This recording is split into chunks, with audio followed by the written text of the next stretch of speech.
It was just past noon when the double doors of the county courthouse swung open and a tall, broad-shouldered man in an orange jumpsuit stepped into the fluorescent light.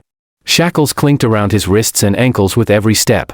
His posture was rigid, disciplined, but his face carried the hollow weight of disappointment. His name was Sergeant Kyle Mercer. A former Marine sniper with a reputation most only whispered about. He'd completed 5 tours in the Middle East. Earned 2 Silver Stars, 3 Purple Hearts, and an unspoken respect among the elite. But none of that mattered now.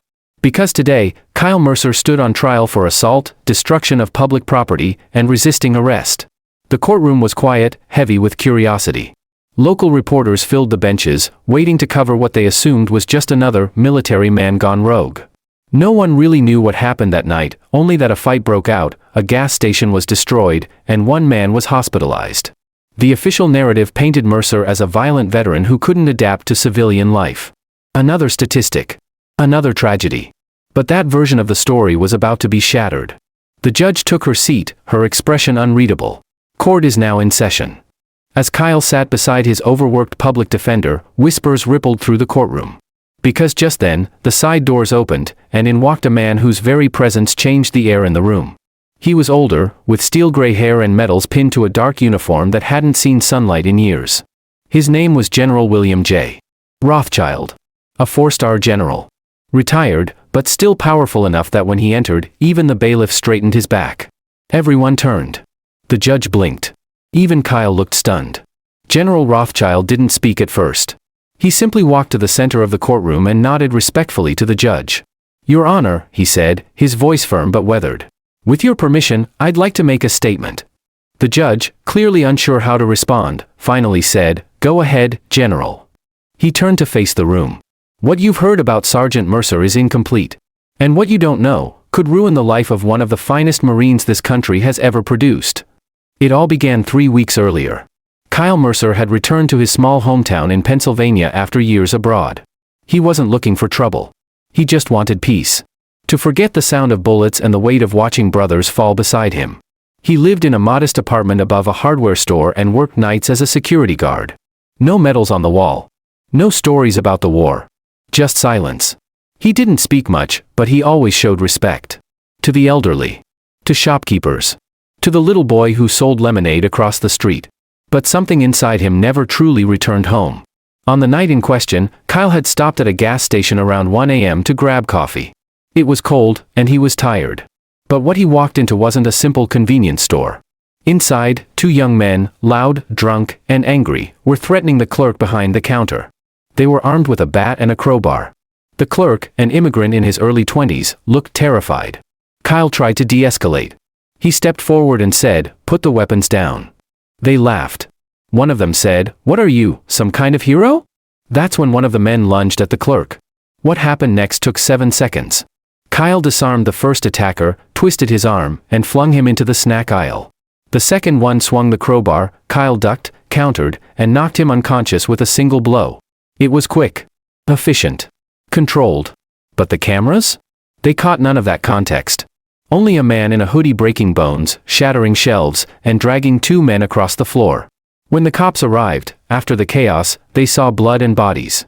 And a silent man refusing to explain himself. Kyle simply raised his hands and said nothing. Because that's what Marines are trained to do, follow the chain of command. Handle the threat. Don't speak unless spoken to. Back in the courtroom, General Rothschild's voice echoed with reverence and grief. Kyle Mercer was on a classified unit known as Ghost Division, tasked with reconnaissance and long-range elimination. His work saved lives. Hundreds. Maybe thousands. But he never asked for a thank you. He never used his service as an excuse. The judge leaned forward. "General, what exactly is your connection to the defendant?" Rothschild smiled faintly. "I trained him. I commanded him. I sent him into places I wouldn't send my worst enemy. And every time, he came back with honor." He turned to Kyle, eyes glassy. "But I never asked him if he was okay." The silence in the room was unbearable.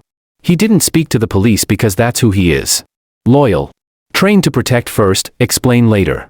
Those 2 men he stopped were armed. The gas station clerk confirmed it. But the surveillance system had a 12-second delay, and no audio. The responding officers didn't ask questions.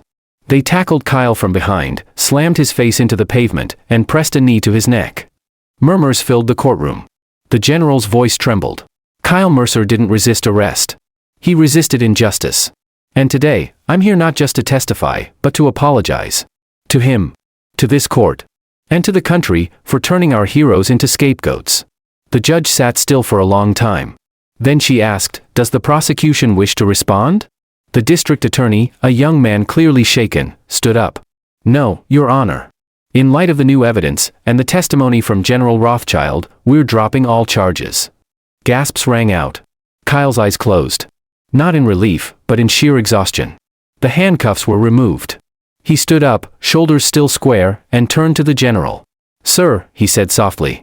But the general stepped forward, placed a hand on Kyle's shoulder, and whispered, "I failed you, son. Let me make it right." Outside the courthouse, a crowd had gathered. News crews. Veterans. Strangers who'd heard what happened inside. No one expected what came next. General Rothschild stepped in front of the microphones. "This is not just about Sergeant Mercer. This is about every soldier who comes home and gets forgotten. Who battles demons in silence. Who saves lives and then gets treated like a threat." He took a breath. "So I've started a new initiative. One that will provide legal protection, mental health support, and public advocacy for returning veterans. And I'm naming it after the man who reminded me of our duty long after the war is over." He turned to Kyle. "The Mercer Foundation." The cameras flashed. The crowd cheered. And for the first time in years, Kyle smiled. Not because he was free, but because he was finally seen.